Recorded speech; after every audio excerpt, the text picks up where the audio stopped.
अरे बहन, अपना चारू पांचू सखी में सबसे बड़ बहन की इच्छा तू ही क्या कि सुना दे कहाँ के रहने वाली है बहन? क्यों नहीं बहन, अपना चारों पांचों सखी मृत्यु भुवन के रहने वाली है। क्यों? अब चारों पांचों सखी मृत्यु भुवन में जन्म ली।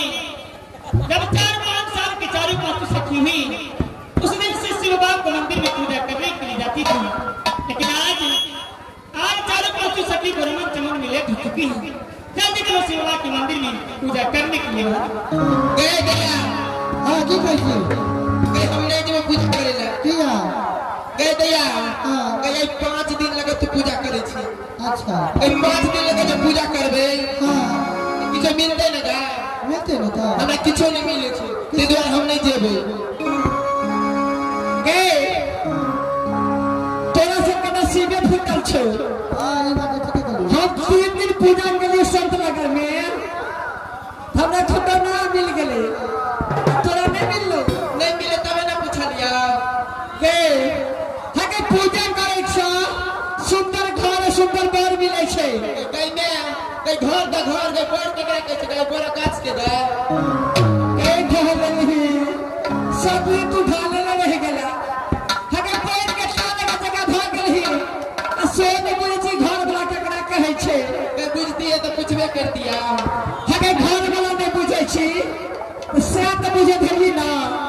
गई घर वाला बुझबे नहीं कर जे से केकरा कहै छै, बतबी तब ना बुझबै। हे बाबा कहो से केकरा कहै छै। कितना के जाता ए तू सही ने बुझै छी। नहीं हके पीला बुझै छी। गई में गई पिया के नहीं जाने गाय गई से नून रखे वाला पिया होय छै।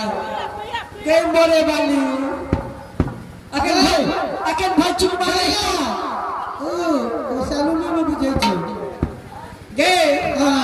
हे हके तोरे रे के बेटी से पूछली हां त की कहै छै। की कहै छै कहबा आना हे कहै छै की हेबे नाइन छी दिया भरल छी। बुझली हां आ सब पे झड़ गेल छुच्छे पड़ल छी। आगे गई तेरे संग के बेटी रे दया कर गई की गई खेलड़ी के खेल कुछ कहलो नहीं जा। गई खेलड़ी के खेल कुछ कहलो नहीं जा। आधा चला के खेलड़ी आ गेला बता।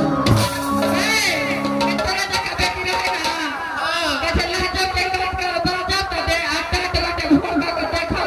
गई हां गई तेरे संग के बेटी रे दया कर गई की गई लाल साड़ी टांग लिया। गई लाल साड़ी टांग लिया।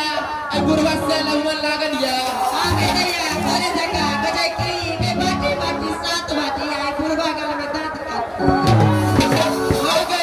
की गई बैठा छी बोरा पर। गई बैठा छी बोरा पर मंगया जमन का छोरा पर।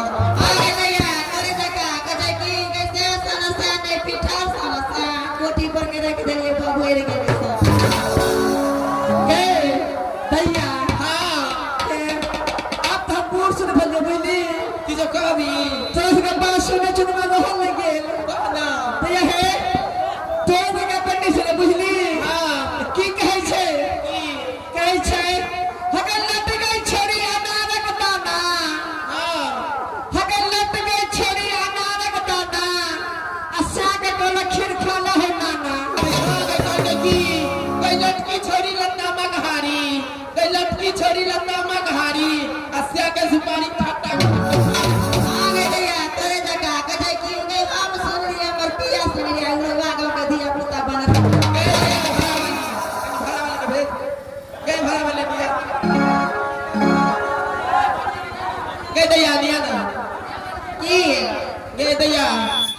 तोरे साल की बेटी रही हमारा गांव में हाँ की के लगा 15 साल के रहे हाँ लेकिन अगर बाप की गलती मालूम है पार्टी पर बियाह कर देते मुकेश बा से नहीं बुझली की कल के मालूम है मुकेश बा के छोड़ के ये अपना बाप के घर पे जाकर दीप ने अरे बहन हाँ भाई आज अपने सब सखी के बहुत लेट हो चुके हैं बहन कि यहाँ से जल्दी जल्दी बाबा मंदिर में जाकर के पूजा करेंगे बहन